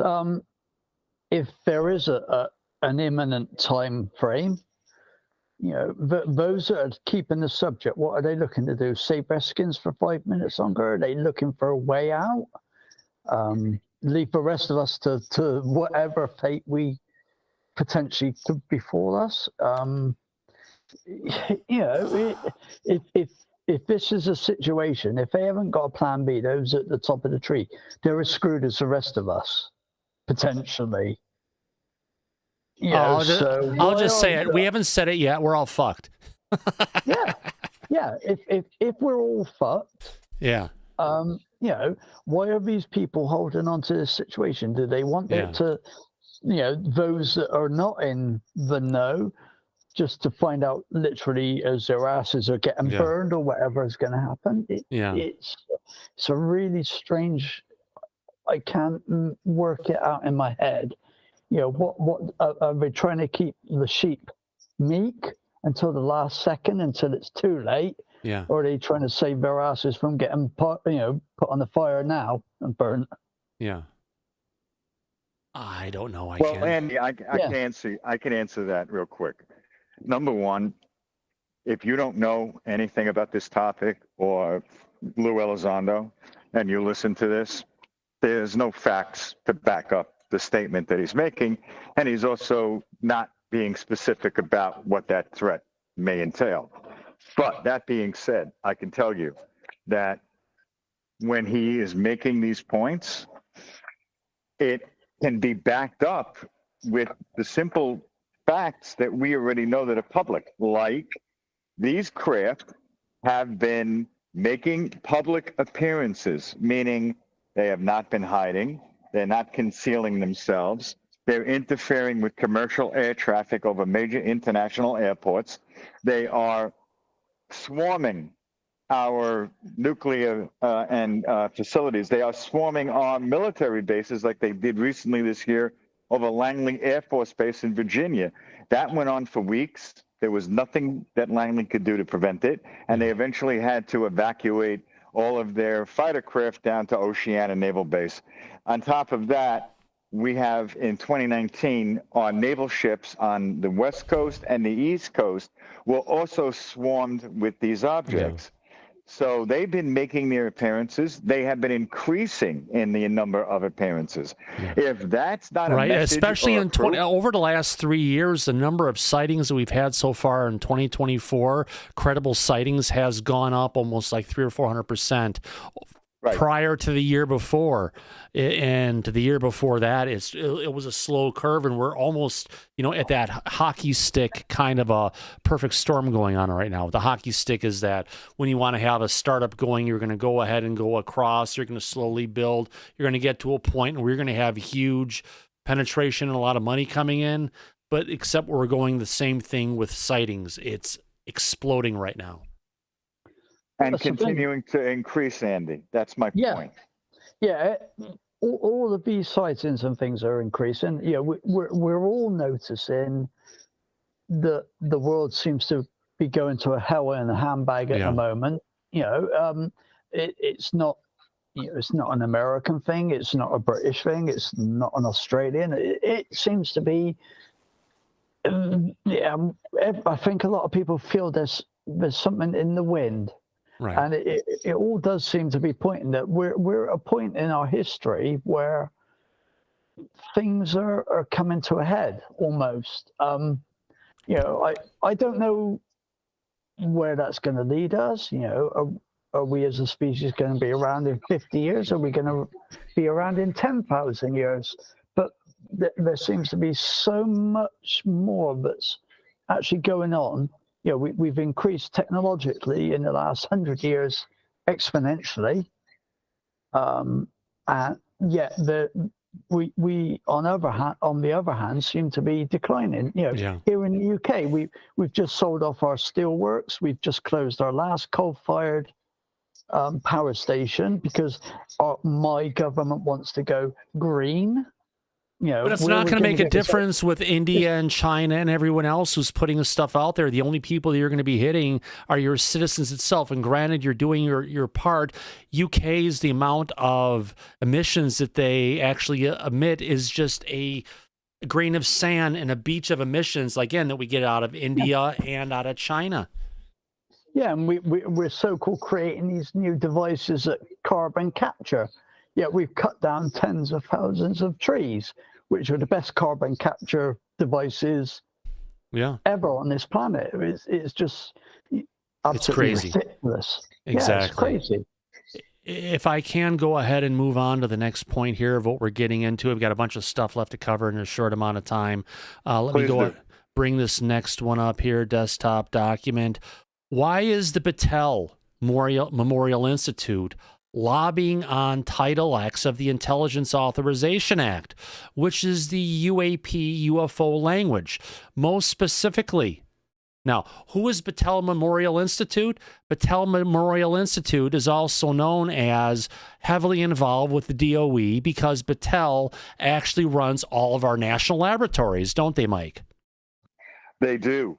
And it's a research facility that was created back in the 1930s. Well, that's Memorial Institute, but Battelle Memorial Institute, besides that one location, they oversee and they run all of our national labs. So these aren't the only things that are going on at Battelle Memorial Institute. This encompasses all of our national labs that are run for the Department of Energy. So which that's where then in turn means anything that the national laboratories are in possession of, like the biologics. Right. And the UAP no, but material. this is specifically coming into, there is legislation that was put out there that basically says a limitation regarding independent research and development. Oh, so like we were just talking about with Falcon Space, they're trying to shut it down. Right. So independent research and development funding related to UAP shall not be allowed as indirect expenses for purposes of contracts covered by such instruction, unless such material information is made available to the appropriate congressional subcommittee leaderships. Basically saying all of your funding is going to be cut off for any of these programs that you're getting regular funding or indirect funding and you're using it for UAP research. They're making it specifically against the law unless they go and report that information back to Congress. So Battelle, on behalf of all of our national laboratories, which they run, is trying to say, no, we don't like this. The only reason that they wouldn't like it is because they are literally doing research on UAP or UFO technologies. They're taking money from one thing, putting it to the other through indirect funding. Meaning we need all these hundreds of millions, billions of dollars for doing this stuff, when in reality, it's not going to what they're saying it's going to go for. They're going to take whatever portion of that and apportion it to their UFO research. And specifically coming out of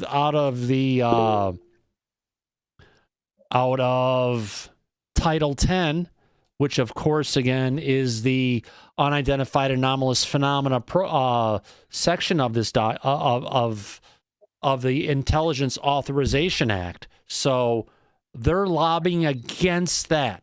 And the only reason they would be lobbying against it, Mike, is specifically because their hands are dirty. They're dirty. And Thomas, let's remind our audience of a topic involving this that we've covered many times here on the show.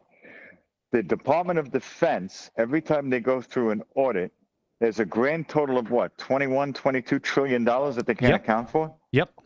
They've failed every audit for many, many years. And now they don't want that money to be called into scrutiny. They're lobbying against this. Well, this goes beyond DOD. This is DOE.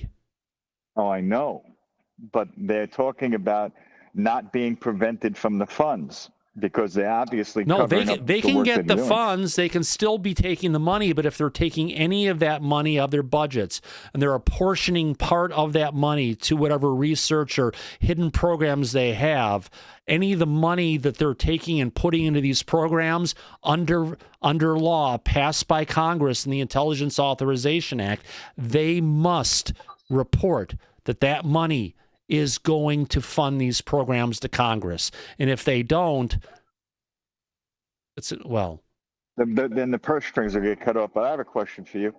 Does that apply to the DOE as well as the DOD? This has nothing to do with DOD. This is Intelligence Authorization Act. This goes for any of the money that's coming in. And yes, it does apply to DOE. Because that's Battelle has nothing to do with DOD. Battelle is DOE. Right. I'm aware of that. But what I'm saying is that we've covered this as well on the show many times. The DOE is not subject to oversight by Congress or FOIA requests. So what would change that now in this legislation? Anything that addresses that? Well, this is putting a golden handcuffs on the money. You take it, you use it for that, you have to report it. Period. Actually, that makes sense. So they're not saying that you're not gonna have access to it. You are, but now, before you weren't required to disclose anything that you were doing. Now you do if you want to continue to get paid. Right. Otherwise, legally, you cannot take that money that's coming in this funding and use it for anything to deal with UAP. Period. Right. Because even though you're not mandated to disclose to the Congress, if you don't, now you're going to get the money cut off. Well, now they do have to report it to Congress. To get the money. Well, they're already getting the money. If they're going to use the money and they're going to portion it towards any of these programs, any of the funding that they would take and put into this has to be reported back to Congress, period. Well, if it isn't, what is the stick that they're putting in this legislation to force them to do that? Well, I don't see any stick in that matter. That's the problem. That's how they've been getting away with this for so long. But the thing is, the tell on this, Mike, is that they are lobbying against it, which means, why are you lobbying against that? If there's not a there, why are you going against this? So by doing that, they're kind of shooting themselves in the foot publicly, aren't they, Thomas? Yeah. Well, yeah. Well, I'd call it put a spotlight on something because they haven't disclosed, but they disclosed. Right. Oh, that's we're not doing anything with this. They have nothing to do with UAP here, but we don't like this language because, well, you might cut off our funding for the work we can't acknowledge the reason why, but well, we can't tell you about it. You just have to pay us. Bingo. And now the legislation is saying, no, actually we don't. And they're saying, oh, we don't like that. Yeah, no shit, Sherlock. Oh, Why yeah. would you like it? Oh, yeah. No, that's a good point. Oh, yeah. All right. Interesting. Oh, yeah. Let's see what else I The got. net is tightening. It is Finally. slowly but surely, my friend. Just don't call me Shirley. I'm trying to find what else I got. We Go have ahead. more hands up. Mike, I'll let you deal with the hands, and I will be right back. Go ahead. You got it. Okay. So give me 1 second.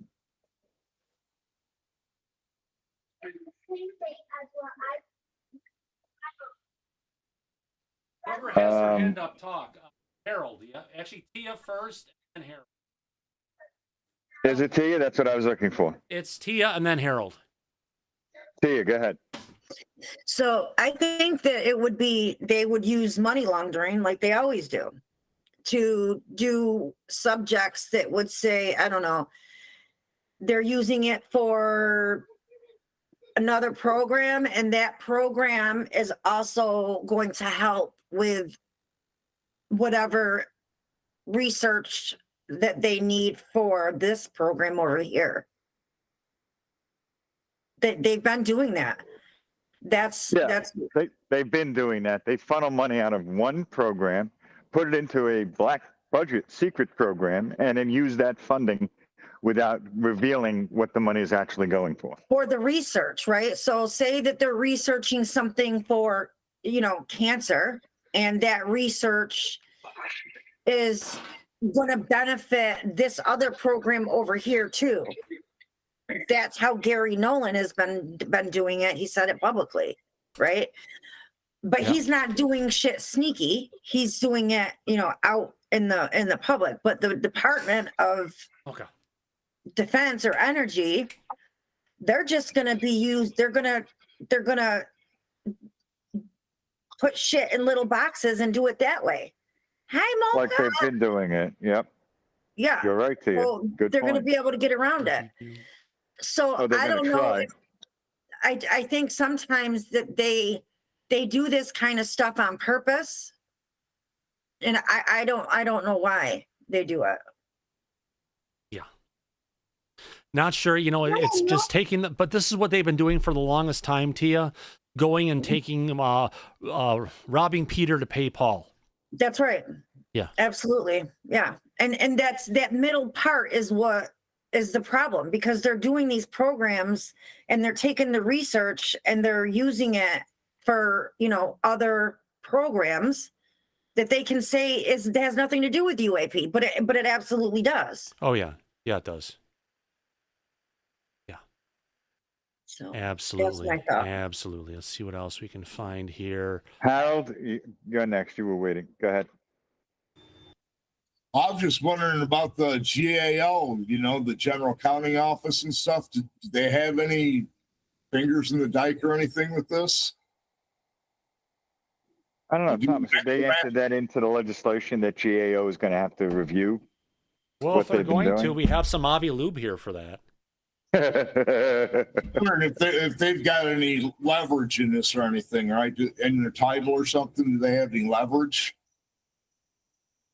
Maybe. We'd have to read through the legislation to know if it's specifically put in there or not. All right, yeah.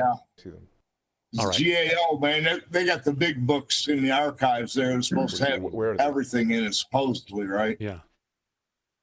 Absolutely. Rumsfeld comes and tells us, we've lost $1.2 trillion and we don't know what happened to it. And then 9/11, right? Yeah. That's right. So, Michael, you're next. Yeah, I always thought the government was buying $35,000 hammers and funneling the money into their projects that way. Yeah. Potentially. It's like if you buy, say, a car. Yeah. Or look at the James Webb Space Telescope. In the last year of the overages, I believe, for the James Webb Space Telescope, they spent more money than the entire program was supposed to actually be funded for. And that was year after year after year. So did the James Webb Space Telescope actually cost that much money to create, or were they taking some of that funds that were coming in and using it for something else? Well, it's like if you buy a K car and you have all the parts listed, the parts cost a lot more money than the K car. So you Oh, lose here the you part. go. Here's a better example. You buy a Kia that's a electric vehicle, right? The cost of the battery, if you had to replace the battery for whatever reason in Canada, costs more than the car. Right. Same thing. Yeah, and then they don't actually pay that. They pay less. They pay the regular price, and then they take the rest of the money and put it into a dark project. Yeah. Something, my friend. I learned that from Independence Day. Oh, there you go. Good way to look at it, my friend. Well, I've got another picture I want to bring up. We all know where the Sumerians were from. That's like over in Europe, right? Actually, it's in the Middle East, I believe, for that matter. Back in the Middle East. Back in the Middle East. Now, they actually found at Lake Titicaca a special bowl. Not the kind you smoke with, but the kind you ate with or do something else with. Let me go ahead and bring this picture up here on this one. Desktop document. Let's go ahead and bring it up. It's called Fuente Magna. But written on the inside of that bowl, which is coming from down in Lake Titicaca, down in Peru, is actually ancient Sumerian writing. I thought the civilization wasn't global back then, Mike, was it? At least that's what our history books tell us. Correct. That's right. But there you go, archaeological history. Harold, go ahead. Well, I had a theory about this too. Way ancient time and stuff. The continents were closer together. Oh no, this is like 3,000, 5,000 years old, not like hundreds of thousands or millions of years ago. That's what modern academia wants you to believe, right? I'm not with a lot of these old theories, the old school stuff, man. Well, the Great Pyramids could be anywhere from 30 to 60,000 years old, not 3,000 to 5,000 years old for that. Right. That's what I'm saying. Yep. But finally starting to come to I would just say that we were probably a much more global civilization and an advanced global civilization in the past that our current historians are allowing us to want to believe, for that matter. Tia, you have your hand up, my dear lady. I absolutely agree with you, Harold. I think that our archaeologists, however you say the word, I think they are probably some of the biggest scammers in the world, and I don't understand why they want to hide all of why. What is the reason to hide all of that? This is something called hysterism that's out there. This is where you look at what's out there, and we have a scientifically or archaeologically accepted timeline of when different things happened for humanity, going all the way back.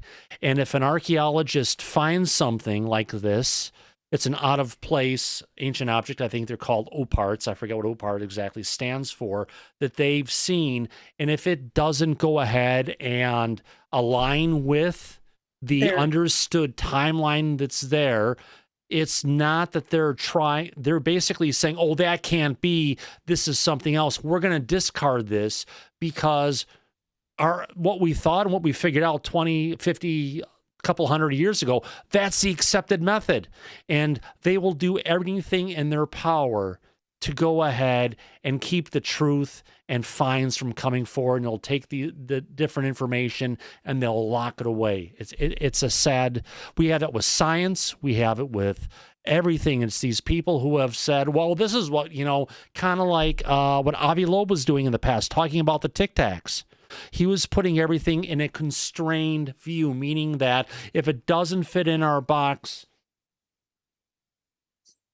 then it's not real. It doesn't fit in the box of what we understand for science or physics or anything. It can't be, because everything inside that box defines on what our knowledge is, and there's nothing that we don't know.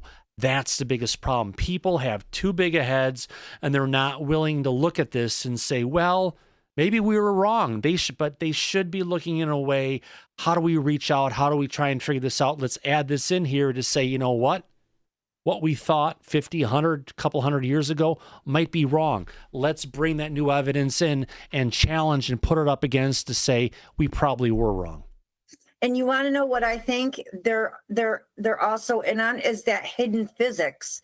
Maybe some of this is starting to push its way into that area, and that's the reason, is that hidden physics that they don't want you and I to know about.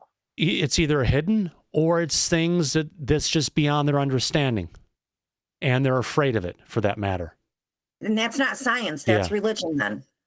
Exactly. You just called it out perfectly, my friend. Now, a lot of things that have gone on, getting back to science here, a lot of it that's kind of going on, what we've been talking about, is there's a chance that our planet every so often may reorient itself for a period of time and then turn back. That's because the structures that are hidden on the inside of our planet, there's something called the Dizhanabikov effect. Let me go ahead and bring this one up to kind of show you. This was a test that was done on the space station some time ago by, of course, our dear friends over in Russia. Let's get this on here. And you can see this is a little T-shaped object that they take and they spin coming out of the wall at the start of the video. And as it's going and rotating every so often, based on the shape of the T, you can see that it's going and reorienting itself every so often.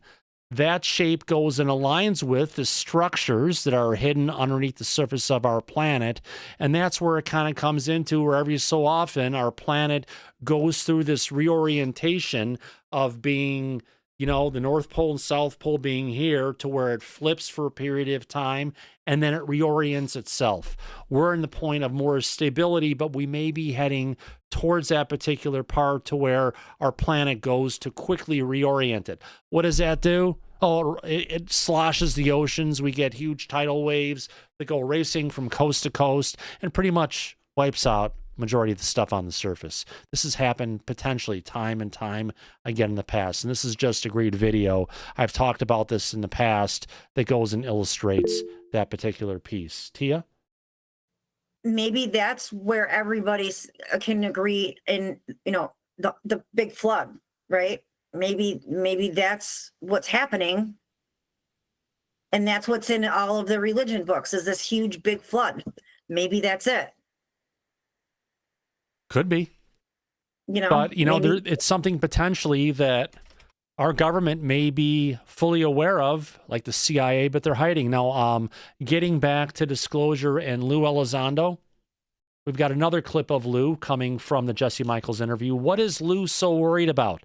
Pentagon insider Lue Elizondo may be concerned that the U.S. is falling behind and reverse engineering UFOs relative to foreign adversaries. But also, he's also fearful of a catastrophic disclosure situation. Let me go ahead and bring up this little clip here as we move along. Video full.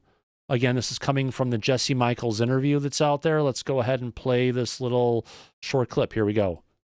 The word imminent, you know, you write, actually in the foreword of the book, you say, this is not meant that there's, you know, some sort of imminent threat necessarily.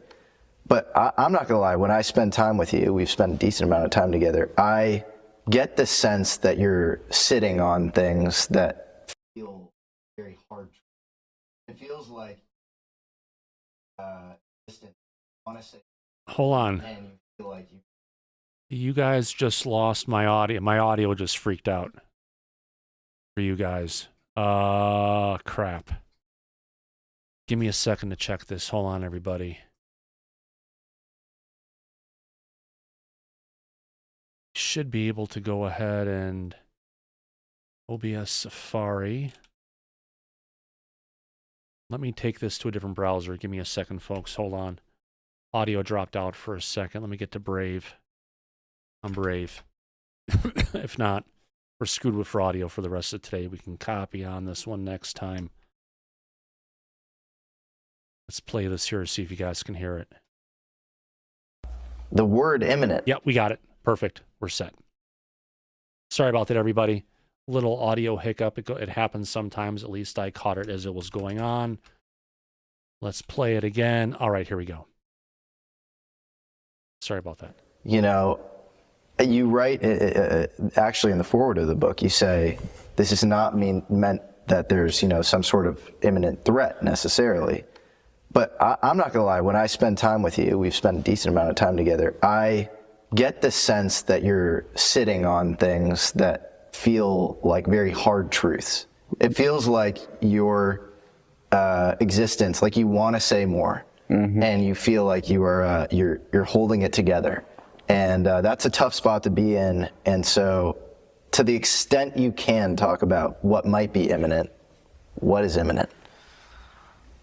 I guess this is the same clip I played before. Sorry, I thought this was a different one where they're talking about foreign adversaries and stuff. Apparently, it's not. So my intention was not to go ahead and play the same clip again, everybody. Let's move on. This is just in another place in my footage of what we can go ahead and talk about today. Let's get back to it again. That was a different clip from the same frickin' interview. And I think, Mike, we've about covered everything here today. We have. It went by very quickly. It was a lot of fun. Yeah, we've actually been going for 2 hours, believe it or not. Over 2 hours, yeah. No, it's been no, it's about 2 hours. We conversation. started about 5 minutes into it. Wow. I had a great time checking out the Aurora Borealis, talking about Lue Elizondo, what's going on, about where we're headed for the upcoming hearings, and it's an interesting day, to say the least. Yeah, the work that our friends over at Falcon Space are doing. Yeah, we covered a lot of ground on current updated information about what's going on right now. It was great conversation, good show. It went by pretty quickly. Yeah, it did. Absolutely. Anything else from anyone else in the back today? Audience, anything from you guys? Tia. I wanted to say this to you before you went to Lou. So when you say that the Earth, reorganizes itself, right? Yeah. Do you think that starts when the oceans start to slow down, the tides that we're starting to see? Do you think that has something to do with it? It may have something to deal with more of our sun, our location in the galaxy, and other things that are going on. It probably takes a bunch of energy coming into the planet. Remember, right now we're seeing changes going on the inside of the rotation of the core inside our planet. There's a lot of things that are going into it, but it's something I can look into for the next show, Tia. Yeah, because the water. Remember we were talking about it not long ago about the currents slowing down. Oh, and the stopping. AMOC, the Atlantic Median Overturn Circulation. Yes, yes, that is slowing down. Right. I wonder if you can look into that and see. It may deal with that or a bunch of other stuff. It's something that time will tell. We'll figure it out. Other than saying there's some signs of it that this has happened to the Earth in the past. Andy, last hand up for the evening. Yeah, I'm just going to throw a question from chat. Our friend King Bull asks about the UFO hearing on potentially November the 13th, whether you'll be covering it live or not. Yeah, I believe so. Yeah. We've got two hearings coming up. We've got one coming from Gillibrand, which probably won't have much going on. And we've got another one from the House of Representatives, which will be the blockbuster, I think. Yeah, I think you're right. Yeah. Good. Yeah. So the answer to your question, Andy, is yes, we will. Yeah.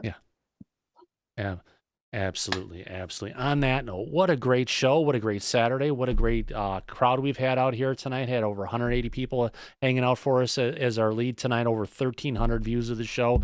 Pretty, glad to see everyone's around with us and enjoying the show.